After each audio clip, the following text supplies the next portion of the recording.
Yo, what's going on, everybody? Welcome back to another episode of Subject to Change with your host, myself, Jordan McCabe. And today we got Isaiah Todd on the podcast, everybody. Woo! Lift, we clap. All right, we good. How you doing, brother? I'm good, man. How are you? I'm surviving. Quarantine and Corona. How about you? How's that been affecting your whole life? Man, I really can't complain. It didn't really slow me down. Still in the gym, still working, still traveling, but being safe though. Yeah, so you've been able to find a gym pretty much throughout this whole time? Yeah, for sure. I mean, we got like a little private gym in Miami, and then we got some gyms around here in Raleigh I'll just be going to. So you're in North Carolina right now? Yeah, I'm back home, yeah. Got you. You born and raised in Raleigh? No, I was born and raised in Baltimore, but I moved twice. I moved to Virginia, and then I moved to Raleigh. So you were raised more in Baltimore, you said? Yeah. I got you. How was that? I mean, it was Baltimore, man. That's why we moved. But you know, I love for the city though. Yeah. Yeah. When did you move from Baltimore? When I was like 14. Okay, so I mean, the bulk of your childhood was up there. Yeah. Is that where you first started hooping? Yeah, that's where I first picked up a basketball. I was like 7 years old. For real? Yeah. Got you. You play a lot of like pickup and different stuff around there. There's a lot of good hoopers that come out of Baltimore. Yeah, I played a lot of pickup at the recreation center downtown, Chick Webb. That's where I really did most of my work. Yeah, when'd you fall in love with it? You know, everybody's got that moment where it's like, yeah, this is when I fell in love with the game of basketball. Probably my 8th grade year when I was playing JV in Virginia. That's when I fell in love with it for real. You were playing 8th grade and JV in 8th grade? Yeah. Oh, I didn't even know they could do that. Wisconsin, see, where I'm from, everything's like 10 years behind everybody else who's doing this stuff. We couldn't play, but I think Minnesota is the same way that way, like around us, where you can play up. Were you killing JV in 8th grade? Don't be mad. I was doing all right. I probably averaged like 20 that year. We're gonna bounce back later about you kind of going, you know, Michigan and then the decommitment and then the whole G League. But as soon as they told me we were getting you on the show, I wanted to talk to you right away because I've talked to a couple different guys professionally, older guys, and asked them what they thought about this class and how you guys are going to make this jump. You, Jalen Green, Jonathan, and a bunch of the other guys. Tell me about what all went into that decision to skip college and go right into the G League. It was mainly about, you know, what was the best decision for my family at the time, you know, and then coronavirus and everything was going on. It really just became clear, you know what I'm saying? We waited for about a week. And I really wanted to, at the time, you know, when I committed to Michigan, I really wanted to go to school. Yeah. But as I weighed my options, you know, it just was the better choice. You know, it's kind of like I had the best of both worlds. Like either way, it was going to be, you know, a good decision, but I just had to make the best decision. How has your life changed since making that decision? Or has it? It has. I've just been more focused on basketball, you know, not having to worry about my next step. And, you know, coronavirus has given us this opportunity to really just put our head down and just work and not worry about anything else. Just get better for what? It's been like 3 months, right? 4? Yeah, I lost count, Zay. It's been a couple months and we've been cooped up. But so COVID did play a role in it, because how many months ago did you decommit from Michigan? I want to say right before coronavirus started, like right before or either when it started. It must have been like 3-4 months ago, man. Yeah. How do you feel now that you've skipped college and, like you said, you don't have to worry about that next step, and you know where you're going and where you're landing? Well, kind of, but you feel lighter, or you feel more focused, as in like, this is now my actual profession? There are a lot of zeros behind, you know, my paycheck starting right now, unlike guys like me who are going to wait our 3-4 years in college and then do it.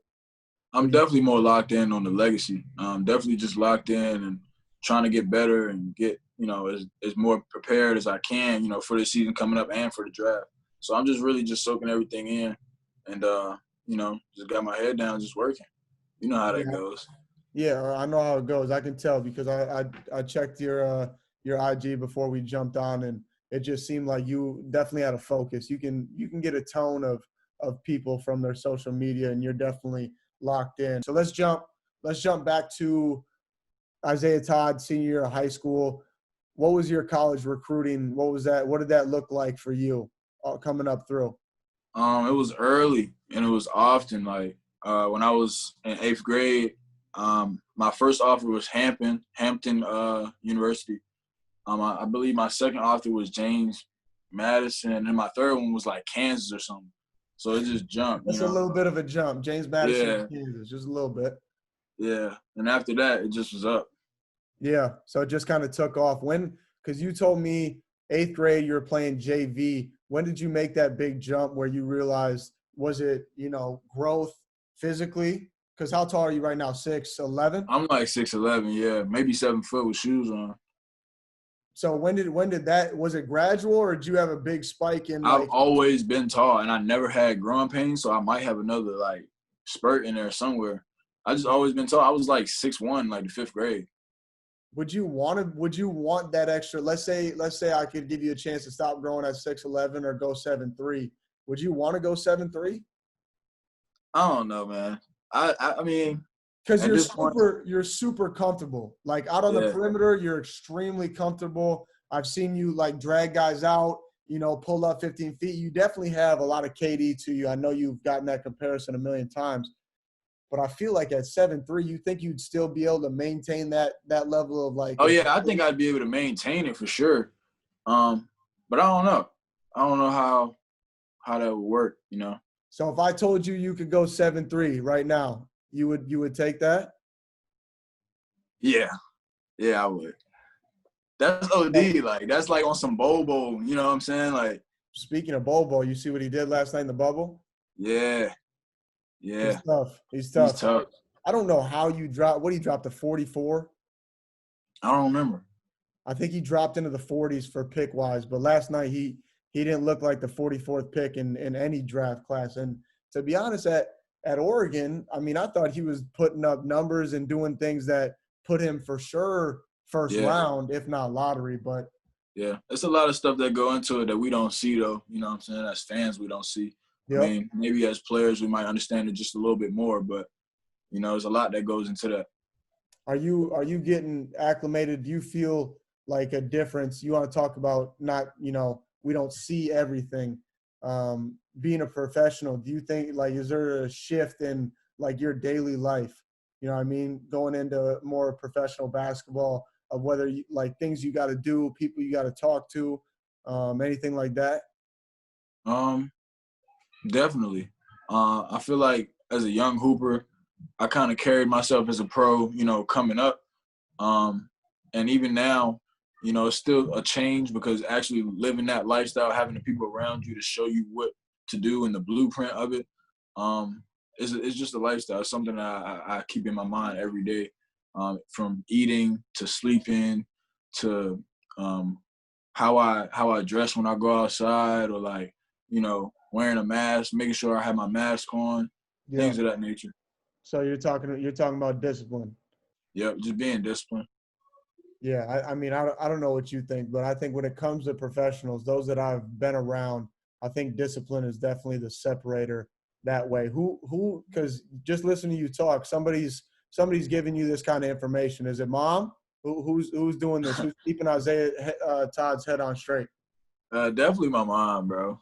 Definitely, bro. She's something. She mean a That's lot my to you. mom. She means so much to me. That's my rock. That's my best friend. Yeah. What was her reaction when you told her I think I'm gonna forego, NCAA and make this jump to G League because it's a risk. Yeah. Of course, as a mom, she's a little worried, for me being on my own and me making this jump. But at the end of the day, she thought it was the best decision for the family as well. We both agreed. Um, and she was happy for me. She was excited. No, I mean for sure. If you even have the opportunity to do what you're doing, I can understand that. What was you know, mom's family? and then that relationship that they have through the recruiting process, at least from what I know. What was it like with, Coach Howard at Michigan, and everything like that? How did that relationship grow, and how long, what happened at the end? How did you have that conversation? I mean, I first learned about Michigan through his son, Jet Howard, that played on my younger AAU team with Knight Riders Elite. And when I learned more about the university, of course, I saw his dad at the games and stuff. And one day he offered me. And I had never even thought about Michigan until I took a visit. And I love the school, love the campus. I love Coach Howard. He's like an uncle. To this day, he still is. And I love, the atmosphere. And then when I was faced with this opportunity, it was kind of like either way you go, it's the best of both worlds. You're going to make history either way. It was so much going into the decision that it came down to, like, the final, like, details, the blueprints. And it was a tough decision. I had to make one. Yeah. But that's what comes with it. What month did you said you loved Ann Arbor. What month did you go up to Michigan? I went to Michigan. Because it's cold as shit up there. You didn't go for I might have went in October. I might have went like early October. But you got to think, I'm from up north, so I'm cool with being cold. You're saying Baltimore up north? Yeah, it was cold. It was cold. We had like 2 blizzards when I was living there. 2 blizzards. You know what that is? Bro, you know what that is in Wisconsin? What? That's called a Wednesday. You get one in the morning, it stops, you get one at night. Bro, that Michigan, Wisconsin area, I mean, hey, it must have been a nice October. Did you go to a football game there? Yeah, I did. It was raining though. Was it? Yeah. Yeah, okay, that's how I know it wasn't that cold. Sometimes it'll snow in October if it gets crazy enough. Yeah, it wasn't too cold. No, Michigan's a really nice. What do you think about, Coach Howard and everything that he's got going on there at Michigan? I think he has a lot, ahead of him. I think they're gonna have a great season. I'm gonna be rooting for him, and I think he's gonna make history. Are you gonna claim Michigan when you're doing your thing at the next level? 100%. Because 100%. See, because you're gonna have guys, whether it's at the G League level or the NBA level, depending on how soon that is. I know that every time you're on a team with somebody who went to, your college team is playing one of your teammates, I think you got to throw 100 down. So I think you'll probably be in all right shape in the Big Ten. But that's good to hear that. I know Juwan Howard's not only was he an unreal player, but, he's taken that program and, after a Hall of Famer like Beeline, taking it to next level. So it's cool to hear that you're still locked in and a Wolverine, even though you never wore the jersey. Are you excited about this next step? Yeah, man, I'm mad excited. I just can't wait to get to work, man. That's all I've been thinking about the past couple months. How close are you and Jalen Green right now that you are both going into this kind of G League process? We're really excited. We have been boys for a long time. We first met each other. We first played against each other in, like, middle school. And then from there, at USA, we became close. We won a gold medal together. And we had seen each other at all the tournaments and camps and stuff. So we kind of went through this thing together. So we're just really excited to finally be able to play on each other's team for real and not like in a camp setting. And I'm excited to see how well he does. And I'm pretty sure, vice versa. You guys ever played together? At Nike Skills Academy briefly. For like a couple, like were they switching you guys up game-wise? No, we pretty much had the same team, but it was, it was quick, little 1 quarter, 2 quarter games. And we played together at USA. So. How was that? That was fun. Did you guys win USA? Yeah, we won gold. Where'd you guys go? Argentina. How'd you like it? It was different, man. It was an experience, being out the country for the first time. It was different. It was fun. How's the food? It was decent. It was decent. You don't gotta lie. Anytime, that's the biggest thing. You leave the country and all of a sudden it's not burgers and fries every meal. Yeah. With me, I kind of like a lot of different foods, so it wasn't really bad for me. But of course, I did miss home. Yeah. After like a couple weeks. You get homesick a little bit? As far as food, yeah, I got As love. far I as miss my food, so mom's cooking. Yeah, okay. I got you. I got you. Is mom's coming with you wherever you go? yeah, she'll be there. She'll be around All right, good. Because even though you're getting older and everything, mom's still got to come with you no matter what. for But sure. so you and Jalen played a little bit at Nike Skills Academy, and now you're, kind of going into this next phase. You guys talk to, I don't know. I feel like I'm doing it for you at times. Like I'll be, who were we just talking to? Andre Drummond, and I even brought it up to him. I said, so you got 5 kids in this young class that are going to make that jump.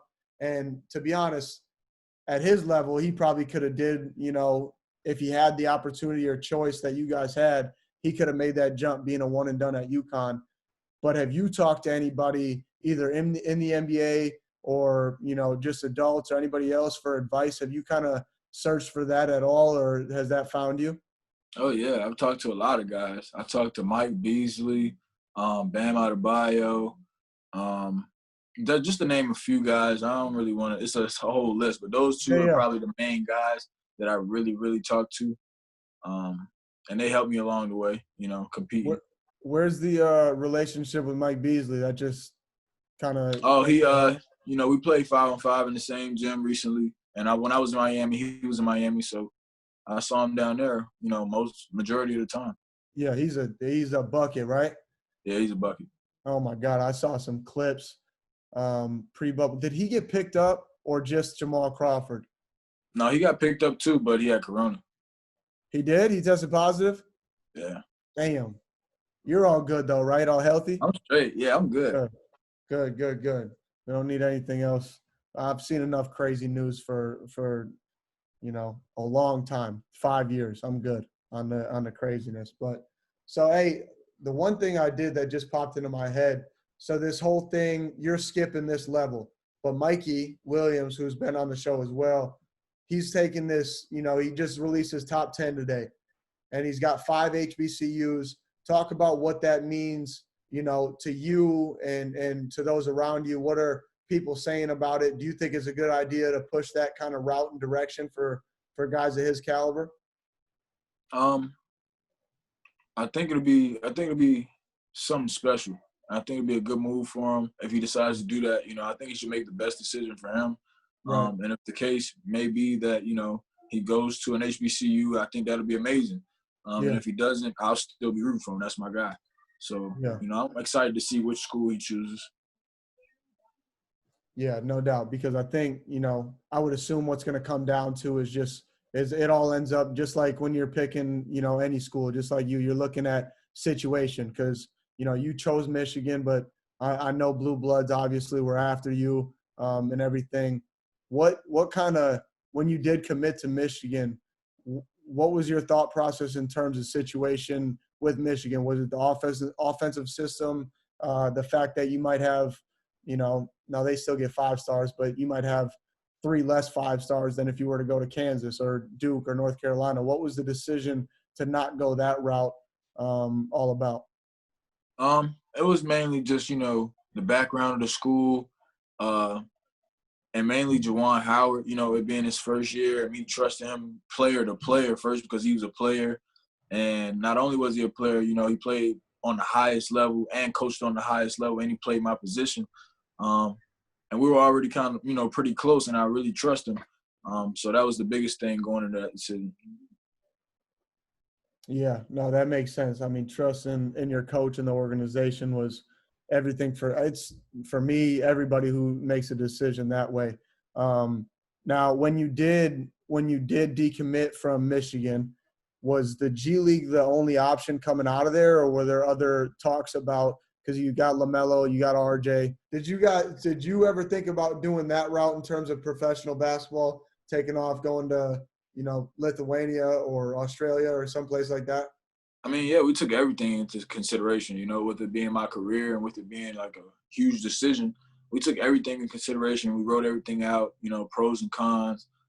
We tried to take, everything into consideration with making this kind of decision. So it took me a while. Yeah. Have you met with Adam Silver about everything going on? I'm sorry. Have you met with Adam Silver? No, I haven't met. You ever met with him I yet? met him one time, but it wasn't, it was It something wasn't else. like an official sit down or anything. Nah. Well, I'm sure he's got a million things going on right now with the bubble, but I'm assuming those conversations are about to be had with you and Jalen and Jonathan and everybody else on that list. So, it's exciting to see you guys kind of take a big step for the game of basketball. You think there's going to be a lot of guys who follow in your footsteps? I mean, I hope so, man. There's no telling which way this thing goes as far as like next year or 2 years from now. It could be completely different, but I hope that this is something that allows the elite guys to have other options than to feel like they have to go to college, because college could be a route and it may be better for somebody else. But this route is also an opportunity, to showcase your talent on a pro level at an early age. Yeah. Like I said, a lot of people compare you to KD. Is that who, like, in terms of sitting down watching film work, which I'm assuming you're doing more of as a pro, is KD somebody that you watch, and who else other than that? I watch everybody, man. I watch a lot of KD, a lot of Giannis, Anthony Davis. Recently, I was watching, what was his name? He was like the first #1 player from Illinois, but he tragically died in high school. Benji? Yeah, I was watching Benji. I was Did you watching watch that Kobe. 30 for 30, or did you watch film of Benji? Both. For real? You got a hold of film? Mm-hmm. Tough. All right, go ahead. I cut you off. No, I watch a lot of Kobe. I watch a lot of everybody. I keep notebooks. I write notebooks, Do you? Yeah. That's good to hear. So you're sitting down watching, anywhere from, power forwards to true centers to shooting guards. How would you describe your game? Like, if you had to put a stamp on it. I'm a ball player. I feel like you can player? stick me anywhere in the offense, and I feel like you can stick me anywhere in defense. And that's what I really just want to be, as versatile as possible, be able to do as much as possible to help the team win. I don't like being held back, you know what I'm saying? Like, I want to feel like I can do everything. Yeah, you are 100% part of this next generation, new breed of basketball players that they have no, like, confinement. You're not a true center. You're not a true power forward. You're not a, only wing slasher because you're 6'11". You're leading the way with a couple other guys when it comes to, not being confined to a specific box. But Kevin Durant, guys like that, who are you most excited to play against in the NBA when it comes down to it? Everybody? I'm excited to face everybody because I know on that level, if, when I get time, if they're on the floor, they're pretty good. And right. I mean, like, really good. So right. I'm excited to, test my skills against everybody on that level. You know what I'm saying? Yeah. And I feel like, once I get there and I see where I'm at, that's when that summer, going into the next season, that's when you really put in the work. And then you going against, like, the Giannis's, and then you're going against, like, the KDs, and you'll feel ready. Yeah. Are you naturally as confident as you are right now? Like, there's no stutter about that. You're talking about Giannis and KD, some of the best players arguably to ever play the game. You're ready to go up against them right now, it sounds like. I don't consider myself being afraid of anybody or afraid of anything. I'm going to accept the challenge. Now, I know what comes with that, but I'm going to accept the challenge as a basketball player, as a competitor. Yeah, no doubt. I can just kind of hear it in your voice. I'm excited to watch whatever it may be. I know you can't really touch on it, but I don't know if it's going to be in the G League or we're going to be hearing your name. What, 2021 draft? Can you say that? Is that the first draft that you're eligible for? Yep. So, okay, it'll be kind of a leapfrog. That'll be, super exciting to watch. I'm rooting for you. You got a fan in me. Welcome back, everybody. Another episode of Subject to Change. And today we got Isaiah Todd on the pod. That actually sounded really good. You might have to co-host, if this basketball thing don't work out, jump on with me and podcast. But we just recorded a great episode with Zay. We know he can play 3, 4, or 5, or 1 if he wants to. I guess he can pretty much play any position on the court. And there's a lot of bigs that can do that right now in the league. So we're going to play a game called Zay's Way. And 1 through 10, I'm going to give him 2 names. He's going to pick who's dubbing 1-on-1 out of our skilled big men. You ready? I got you. All right, let's get it. First one, Joel Embiid or Karl Anthony Towns? I'm going with Joel still. Okay, I like it. Yeah. By the way, he's saying still because we had a blooper of me running these names, and he was just saying who he would beat one-on-one. So if you want the extended clip, rewind, watch the whole show. All right, number 2, Kristaps Porzingis or Bol Bol? Porzingis. Okay.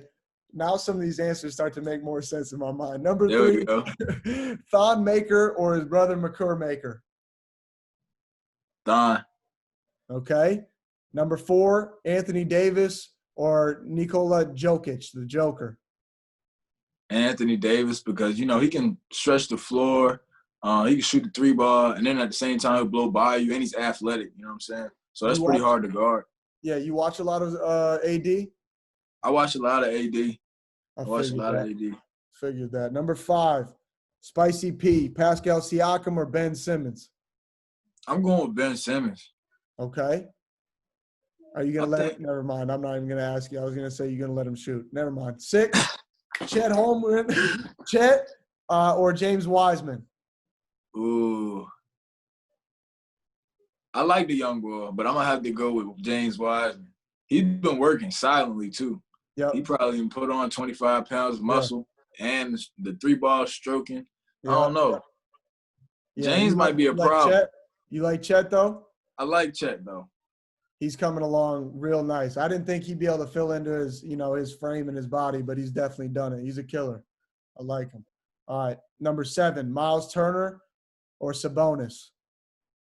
Miles Turner. He's a dog. I like his game. He's tough. He's a dog. Number 8, Lauri Markkanen or Naz Reid? I'm going to just say Naz Reid because that's my guy. Personally, that's my guy. Lauri can hoop, but Big Jelly is something else. Big Jelly. Yes, sir. Yes, sir. He's one of the most skilled dudes, I think, at his height with the ball. I mean, you two really go hand in hand, but he's like Jersey guard that just happened to be like 6'10". That's facts. It's crazy. All right, number 9, Kevin Love or Blake Griffin? Blake. All right, okay. Last one, the 2 that I think you resemble the most in the matchup I'm excited to watch here in the next year, Kevin Durant or Giannis Antetokounmpo? From the top of the key, I'm going with KD. You're taking KD? Yeah, that's my favorite player, so, he's just going to win automatically. But I like both games, though. Yeah. Is he the best player, Kevin Durant, in the NBA right now? Put you on the spot. This is part of my game. He is the most skilled scorer in the game right now.